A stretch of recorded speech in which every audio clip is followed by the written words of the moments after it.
Today on True Patriot Love, Under the Pillar Politics, I have Brian Jidan, our resident political advisor here, or critic, right? Welcome, Brian. How you doing, Paul? Good.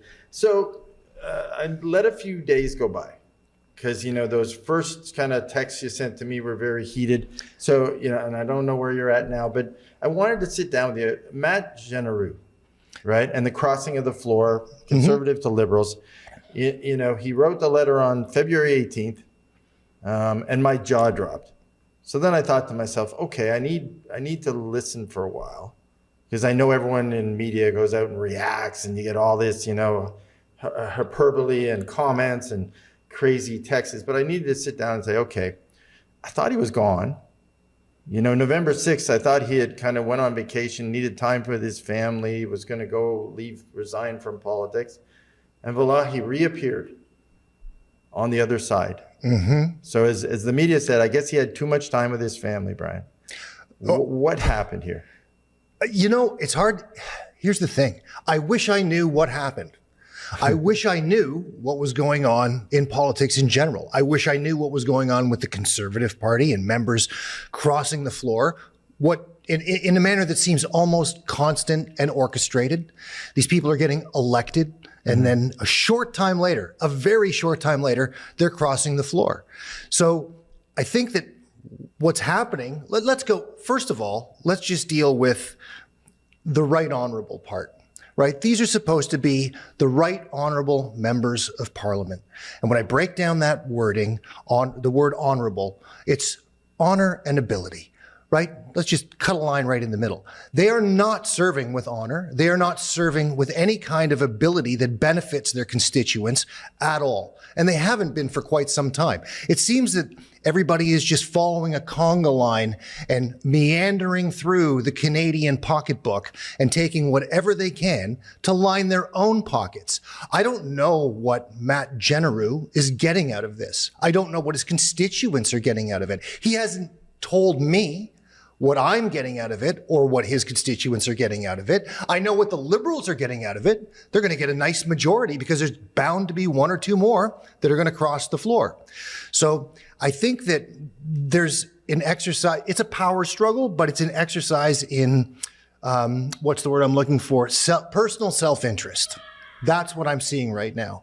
And I think Matt Jeneroux was just thinking about himself and believing that he can do more by being a liberal for his constituents than being a conservative, which is a pile of horse pucky. Well, apparently, Brian, he listened to the speech at Davos, right? Okay. And that brought him out of retirement. He then had to come back and use his unbelievable financial skills, right, to help the prime minister as an economic consultant to the prime minister, right? So I went back and I said, okay, I didn't know he had an economic background, right? I didn't know he was a financial whiz. You know, I had no idea of all these things. So I went back and took a look and I said, okay, where did Matt Jeneroux go to school? Well, he got a bachelor's arts degree from the University of Alberta. Arts. Okay. Yeah, political science was his major, right? So he spent his whole life really in politics, right? So that's his background. So, but we now have him sitting beside the prime minister as the economic advisor to the prime minister. And now, so then I started to look at it and I sat back and said, okay, now relax, because I don't like these floor crossings either. I find them very odd and a little shady, a lot shady, to tell you the truth. So I started to look back and said, okay, well, where was the opposition in this, right? So, and at what point do we have to kind of take blame? If I'm on the opposition side, I have to say, well, I can't criticize anymore because maybe I have to have a contingency plan for these floor crossings now. And in this case, you know, on November 6th, we got this interesting letter from Matt. And he wrote Pierre Poilievre, and he wrote the Conservative Party. I ran in the last election, hopeful that Canadians would put the faith in a team led by Pierre Poilievre's Conservatives, offering a chance to change Canada's perception in our own country and around the world. I wanted desperately to play a role in that vision. Although that outcome was not what I anticipated, I have great admiration for the many remarkable individuals who were elected to the House of Commons on both sides of the aisle, who continue to dedicate themselves to the betterment of our nation, and their work that gives me faith the momentum toward a stronger and more unified Canada endures. With all that in mind, I spoke with our opposition whip, a colleague and a friend for whom I have great utmost respect. I informed him of my decision to resign as a member of Parliament. It was not an easy decision, but it is, I believe, the right one. So he resigned. He resigned. That sounds like a resignation letter. I'm done, right? Mm-hmm. You know, like any employer or job, I quit, right? So Pierre, the opposition, does what? Well, I'll tell you what he's doing. He's playing hockey. He's working out, right? Yeah.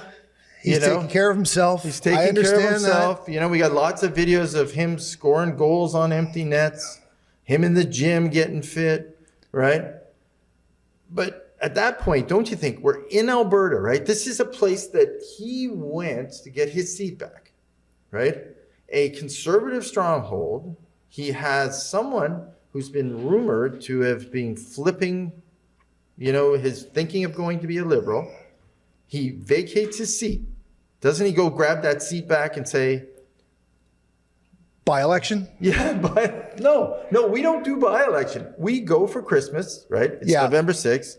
We get ready. We have Santa Claus. We skate around on the ice. We get a good dumbbell workout in, right? We go back. You know, because it's vacation time. We don't want to try to focus when we're on vacation. We go back. February, in the middle, I got to go back, right? There's a lot of people saying, right, at that point to the Conservatives, well, you know, you coerced the resignation. And Matt comes out and says, no, I was not coerced, right? I ran under the leadership in hopes that we could form a government, and it didn't happen. I want to spend time with my family. Please respect my family distance. Okay. Yeah, okay. So he's done. He's done. Done, right? He's done. I'm like, okay. You know, I read that. I'm like, you know, whatever's going on with the guy, maybe it's not good, right? Maybe he's having some family, you know, have people, life. Whatever it is, family first sometimes. Yeah, that's what you would expect from reading that note in particular. Right. So then I dig in because I'm trying to understand this like you are. You say, I don't understand what he's doing. I don't understand what he's doing. I mean, who is this guy, right? Went to school in Alberta, kind of grew up in Alberta.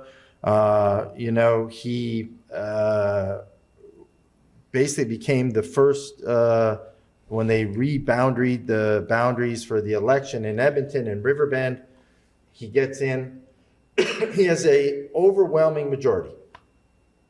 So 25%, Yep. He wins by 25%. I think the electorate there is something, there's 121,000 people there, 80-something thousand electorates, you know, 60,000 votes. Yep. So it's a high turnout on the voting polls. He wins resoundingly 25% the first time. Second time he goes down to 15. Last election, he only wins by 4%. Okay. So he's slipping. He's slipping down. He's got a family. His wife is a surgeon and she's in her 4th year of schooling. You know, she's a 4-year surgical doctor. So she's a bright girl, definitely doing well. He has 2 daughters. He's living in Riverbend. He's out in Alberta. Okay, he decides to move. So all of a sudden we see this post come up, which then got quickly taken down, that she's accepted a job in Victoria, BC. So hang on a second. So he's representing a riding in Edmonton. Yes. But he's moving to British Columbia with his wife. Now, I don't want children. I don't want to assume. Here's where I don't want to assume anything because I don't know what's going on. I don't know if they're going together, if they've split, or if they. Well, I have no idea what they're doing. Quite frankly, all I know is that there is a post that she's accepted a job in BC. It goes up, it comes down. It was reported in a bunch of newspapers. So what we do know is that they have a new house in BC. BC, right? Okay. And 2 daughters. So he's 45 years old, roughly 40, 45, 46. He's probably got daughters, I assume, between 15 and 20. Okay. 2 of them somewhere in there. So those daughters, I assume, are moving out to BC. So they've made a lifestyle change. The daughters are going to BC or university or somewhere, but the daughters are going off. They're at a new home in BC. Again, where is our leader? Right? Hold on, Nick. You got another clip, right? You got another clip there? Yeah. Oh, that's the wrong clip, Nick. But anyway, so that's a boxing clip. Sorry, I don't know how that got mixed in of someone taking a dive. But you know what? Our leader hasn't kept track of where Matt is. Hasn't figured out, it's reporting up there. The world knows that Matt's moving to BC. BC, if you drive it, you get the U-Haul, you load up the truck. It's 17 hours to the coast? It's about that. Yeah. So, you're driving along with the family, right? You're making phone calls. All his daughters are making phone calls. I'm assuming 2 girls, right? 2 girls have a network of friends. So I've been to Edmonton, Alberta. It's not that big, right? You've been there. No, I've been there. I've been to Edmonton, Oilers games. Calgary, love Alberta. And by the way, Matt is a dedicated Oilers fan.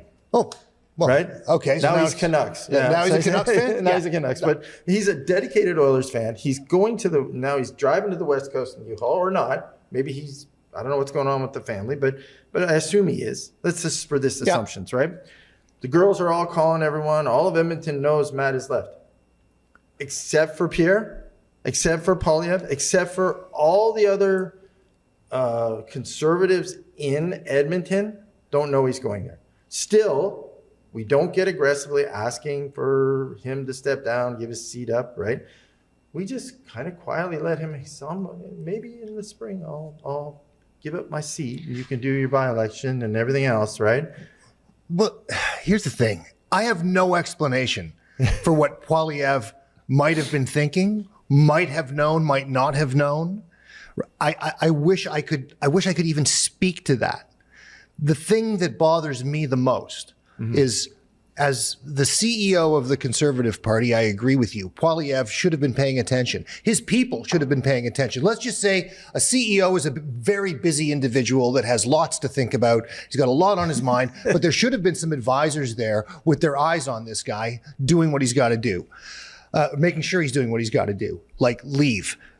The problem that I have with all of it, in the big picture, is that this sounds like a jilted spouse, right? So you were talking a lot about Matt Jeneroux and his family, right? Just a second ago, because family is everything. Family is one of the most important things that any of us could ever have. I'm childless, but I've got 3 great stepkids, and I'm grateful every day for that. So I want to make sure that my stepchildren are well taken care of, and I give them everything that I possibly can.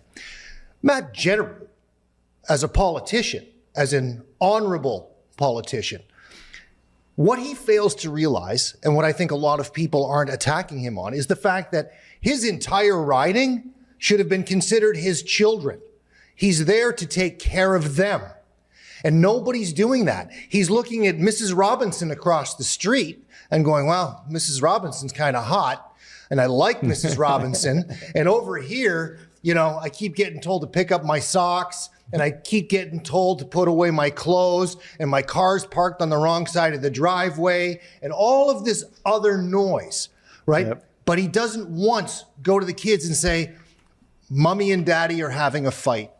No. Right? And we don't agree with one another. So Daddy's going to step away for a little while, and he's going to, try and get his head screwed back on, and Mommy's going to do the same thing, and then we're going to see if things get better. That's all he really had to do. If he would have voiced to his constituents, like any sane, normal human being that's in business or practices good sense, he would have actually said something to the people. I'm struggling right now with the Conservative Party, and here's why. He would have called a town hall. He would have called 10.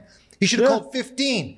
and brought all the people out. Because when you're about to switch sides, especially in Alberta, you're going to go from conservative to liberal when you live next door to Fort Mac, where all of the oil and the minerals and the good times are, right? You're going to actually just walk out the door. He's the dad that left the house to go get milk and never came back. Yeah. That's what he is. That's how he's behaving. And we take it. This is the part that bothers me, Paul, is that we sit there and go, it's okay. I'm fatherless now. I'm just going to go on about my business and it'll just be fine. It's not fine. It's not fine. It happens over and over and over again in Canadian politics. I'm sick of it. I'm a blue collar guy. My father came to Canada on a cattle ship at 15 and went to a coal mine. My uncle came here before him and went and lived in a barn in Markham. And he came here, everybody came here legally, right? They did what they had to do and they succeeded and they did it all on their own. They worked really, really, really hard. And they were Canadians when they got here and they voted in every election and they paid attention to what was going on in the country and they took care of their business. But when I have politicians that aren't taking care of their business, which is my business, I've got a serious problem with that. So I ask myself the question, why do I need a central government in Canada? Why do we have a country that is so large that we have one central government running it all when I know damn well Alberta, Saskatchewan, Manitoba, Ontario, Quebec, right out to the East Coast. BC, well, that's lost. I got nothing to say about BC. But in general, we should just split this whole thing up. We should end it. People died to serve Canada, to make sure that we existed, to make sure that every generation after those that went to war for it would be taken care of. But now the politicians aren't doing their job. Those people died so that our politicians could work for the people. And I'm sick and tired of me, one of the persons, not being recognized as being important. But hold on, big guy. So I get it. I understand your frustration. I heard it when you sent me those texts, right? So I get it. I can see it, right? And we all feel frustrated, but there are the guardrails that are supposed to be in place by the opposition and that's where I was trying to come back and chat with you about it because, here again, the guardrail that's supposed to be in place, right? So when Matt Jeneroux does his, move, U-Haul, shift, whatever, there's also a consideration of how his past performance has been, right? In Riverbend. And we talked about the fact that, not only has his support declined after each election on the conservative side, but also I took a look at Riverbend. And Riverbend as a demographic makeup is changing quite a bit, right? So it's a shift. The income level is mid to low, quite frankly. The split is 50% European and then very diverse. So it's turned out to be a very diverse community, probably changed radically from when he got in.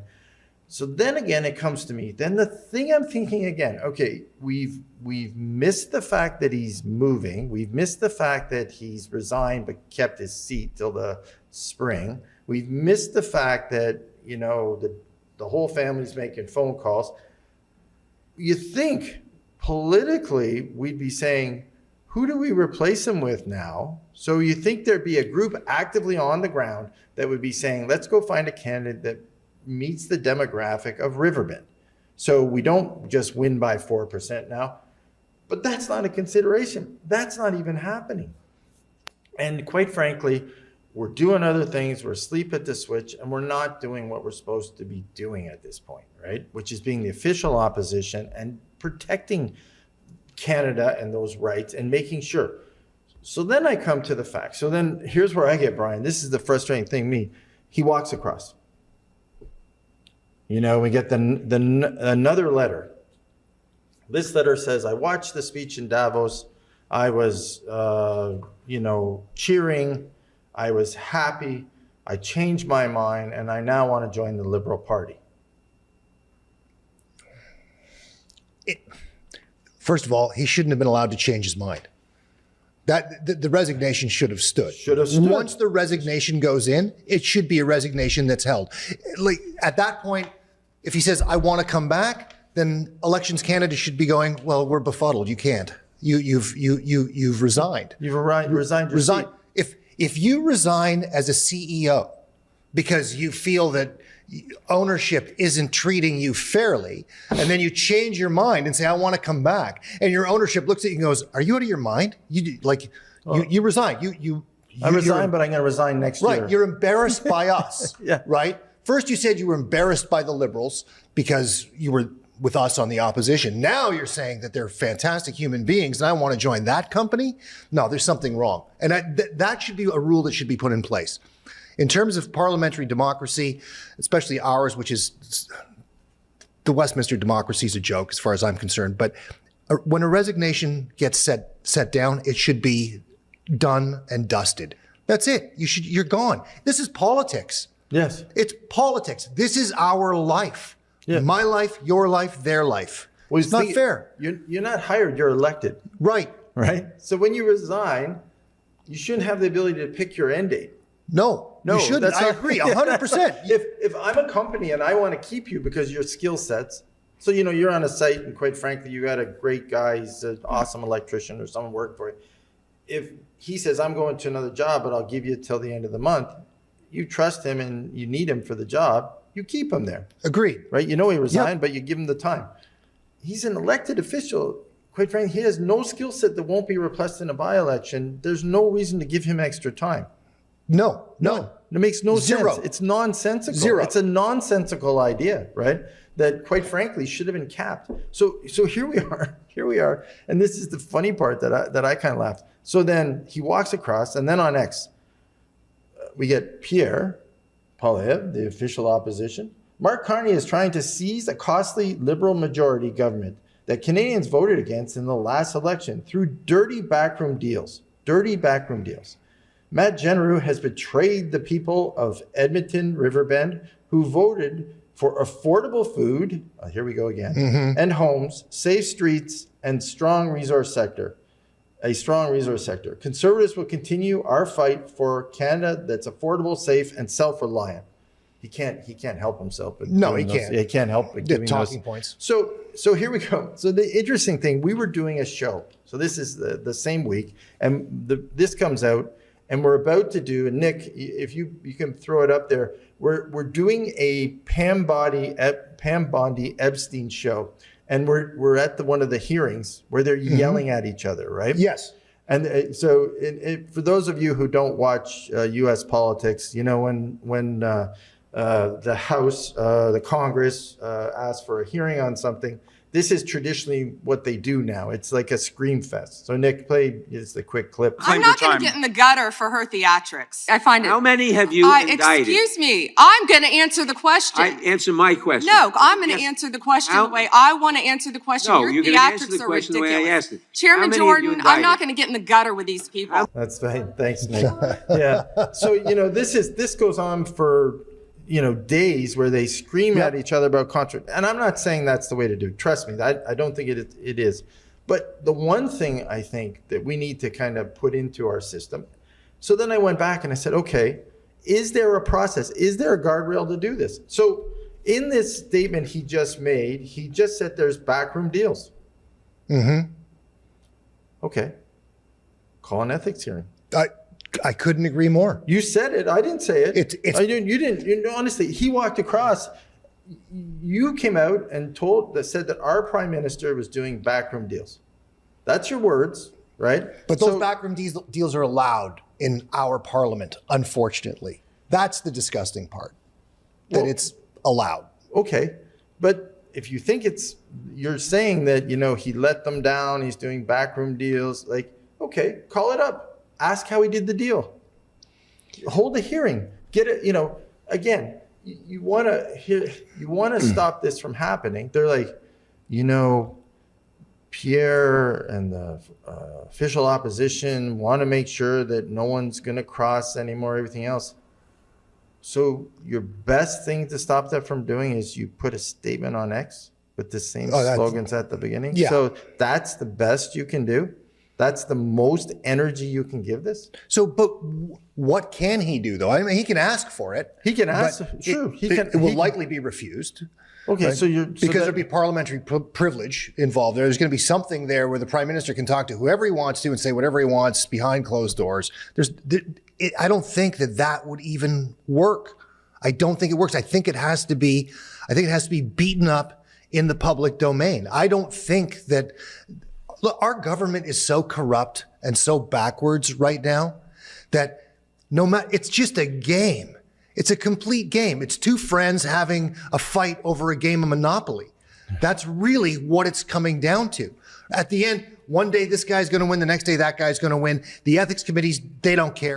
Nobody cares. Nobody's watching it. The people don't get to watch their own government. They have these things like that are supposed to be acting on our behalf and making sure that things are all above board and on the beam, but they're not. And I don't know why. So how do we revamp the ethics component and the ethics committee? I don't know. I don't have a clue. It just keeps happening over and over and over again. And it has for as long as I've been alive, but I've let it go because I didn't have Twitter and I didn't have Facebook. I don't have any of those things anyway, but The point is that's where you're getting it. You're getting it in a 35-second soundbite on a YouTube short or a TikTok video, and that's all that it is. I don't think that Poilievre actually could have done anything. He could have asked for it, and maybe he should. I think he could have. But honestly, Brian, I think he could have been more proactive up front and moved Matt, not let Matt had the chance to get there. So I think he could have been more aggressive, trying to say, you resigned, you're out, I'm going to a by-election. I do think before he makes that statement about the prime minister, he should have been prepared to follow up. I think there should have been a plan. There should have been a PR plan. He should have asked for, even if they denied him, he should have asked for a hearing. Yeah, he should. He should have asked for it. He said, you can deny it. That's all fine. But if you're denying it, you're hiding it. Okay, so but hindsight being, look at this. We're going on. We just watched something going on in the U.S. right now. Right. Not pretty, right? The Epstein thing's muddy, ugly. But the dirty laundry is out. Listen, they're talking about it. We may never get the truth, but there is a lot of talk.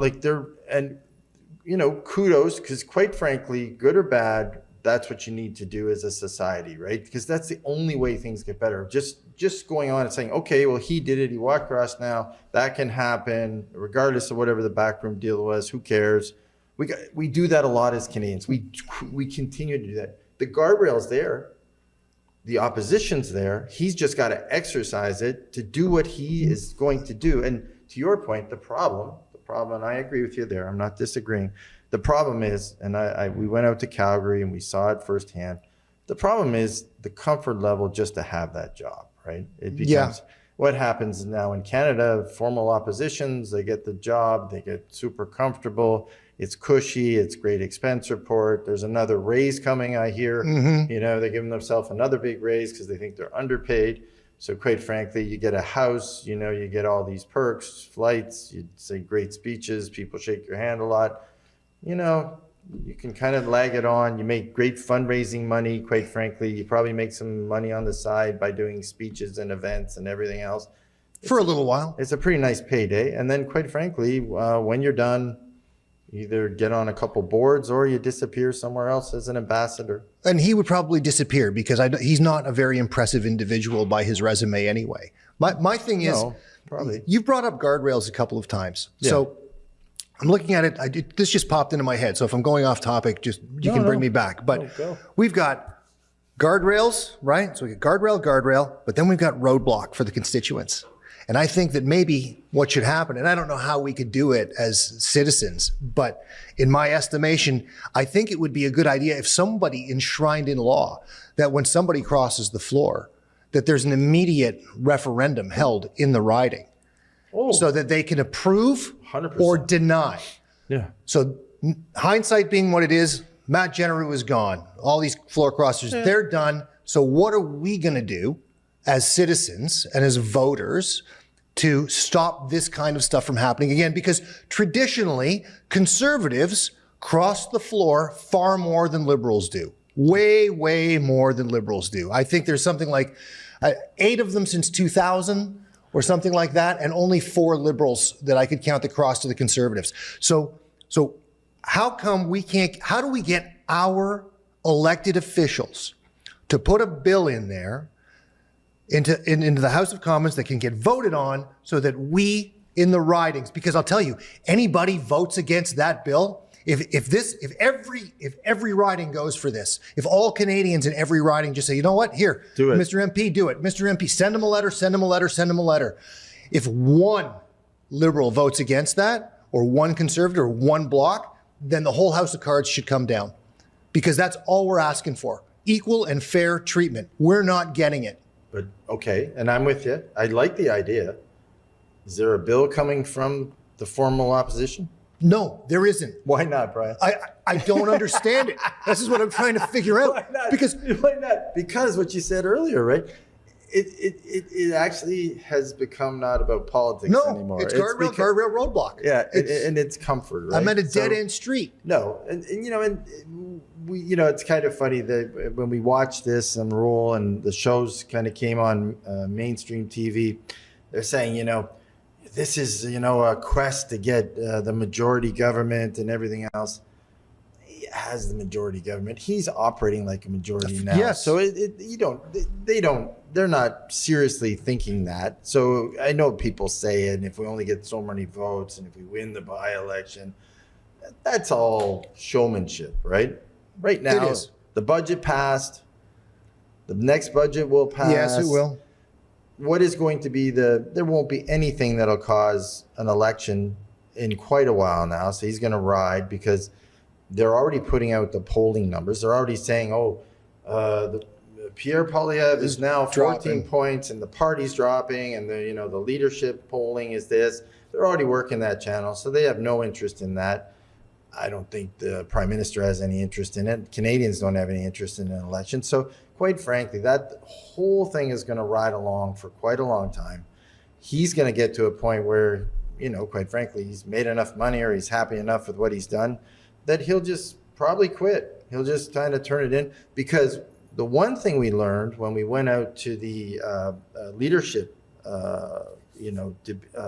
vote in Calgary was he has control of it. Yes. So they hold it in a very out of the way place. They make it cost prohibitive to members to come. They bring members in. There's a question mark about who the members are, Canadians, non-Canadians. They bring a bunch of people who will give him 80% votes that he's already got set up, and he gets the leadership of the party. So that's already predetermined. That's Agreed. Something that he can do that. Honestly, from the look of it, he can probably do that for the next 10 years. Yep. I don't think anyone's going to be able to step in because he's got firm hold on that, right? So with that said, you have two parties, both comfortable. Yeah. And okay. So you throw up a couple sound bites, 6 times a year. That's all you're doing. You're not in session very long. They hold these minute sessions now, quite frankly, that don't go that long. So quite frankly, you get 5 bills up, 3 pass, 2 go down. You get 6 sound bites a session. You jump on a plane, the Prime Minister disappears into 10 countries or 9 countries as he's doing today. He misses part of the session. By the time he gets back, there's only so many. What he's got now, he's only got a couple months until summer session. He delays summer session going back into fall. They all delay sessions now. You're only sitting in government for a short period of time. Okay. It's exhausting. You're right. Because as when you lay it all out, it's tiring. It's tiring to hear it out loud. Yes. Right. It's even more tiring to understand it. Like just to sit here, you download all that on me, and I'm just sitting here going, yeah, you're right. Yeah, you're right. Yeah, you're right. So when does it then become incumbent upon me? When I say me, I mean every Canadian voter to grab the bull by the horns, because none of us know how to do it. We know that there's a bull, right? We know that it has horns, but none of us understand our own political system enough to try and change it. So I'll give you just a very brief example. Yeah. Many, many years ago, in my hometown, my mother was complaining about something across the street, and she went to the township and she said to the town, I want this to change. And they said, well, no, you can't change it. But if you want to change it, then you can write a bylaw and see if you can get it passed. Well, guess what she did? She wrote a bylaw and she got it passed. Nice. Why? Because she worked in another municipal government. She understood how it worked. She put it all together and she did it. I can't name one Canadian that can go out and put something together and say, I want a referendum every time somebody crosses the floor.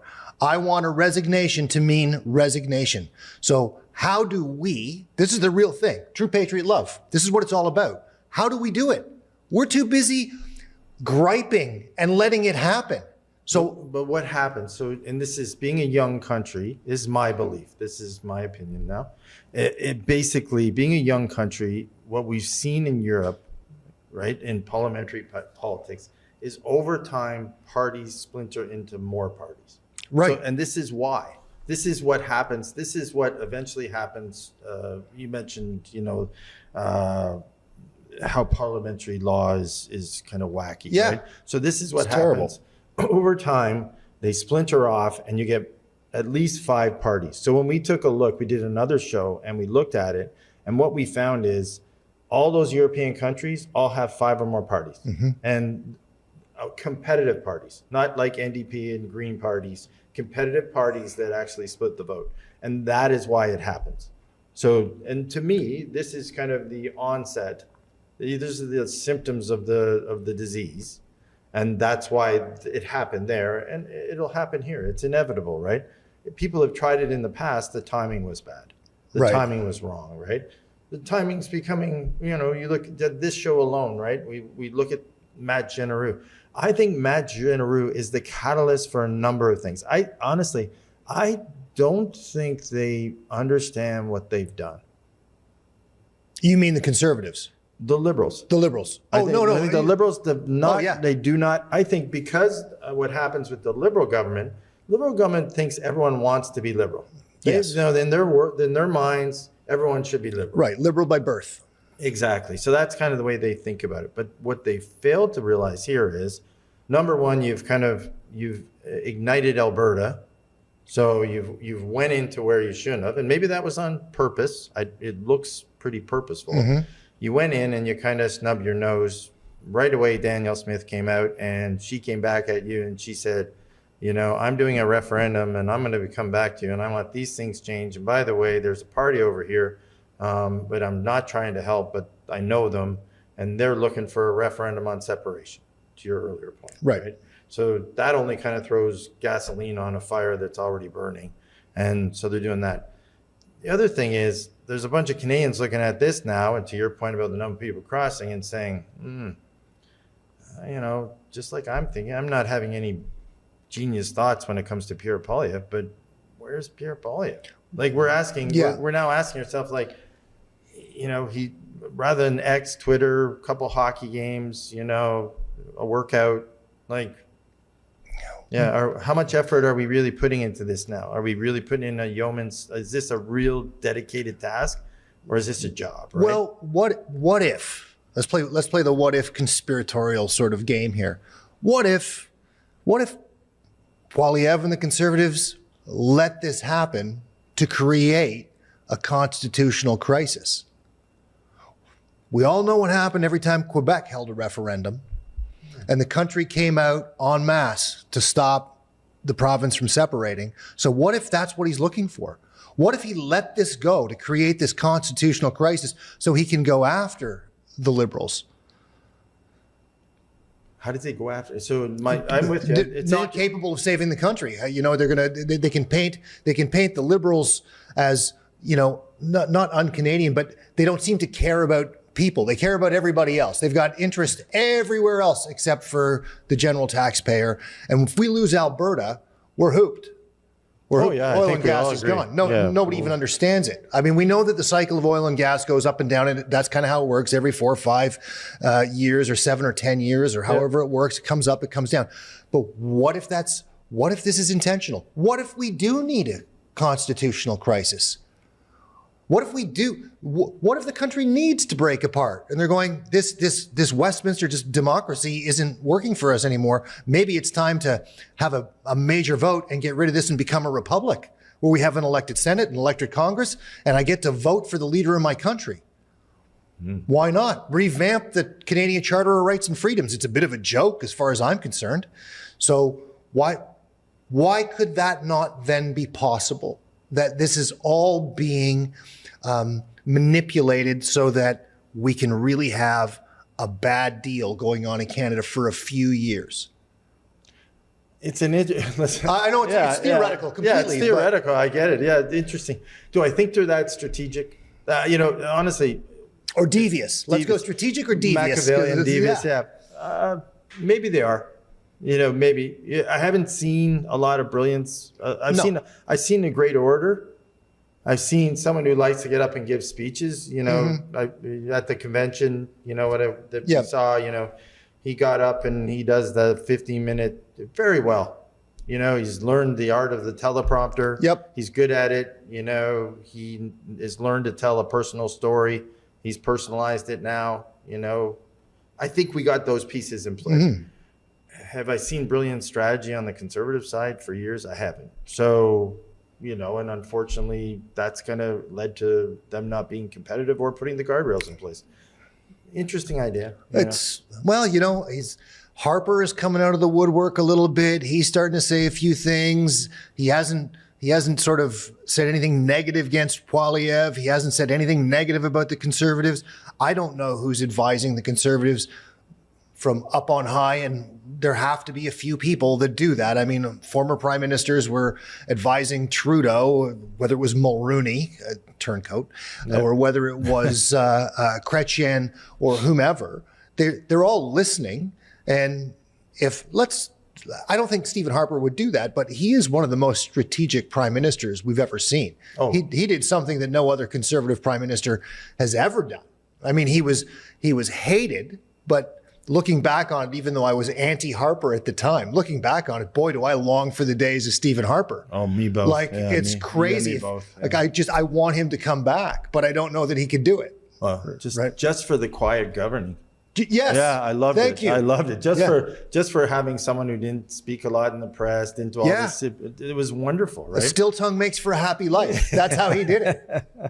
Well, Brian, lot to think about. I appreciate it, man. And so stay tuned. When they do sort of get going again after this 9-country trip and everything going on, we'll get you back in, and we'll see where Matt comes out and how much we get from an economic standpoint from our new Liberal minister. Well, let's hope so. And I hope I don't blow up your text. No, you won't. You won't. Yeah. I'll spell your name. Yeah, that's it. Thank you, everyone. Look forward to getting your comments, as we noted. And please watch and subscribe, and we'll see you soon.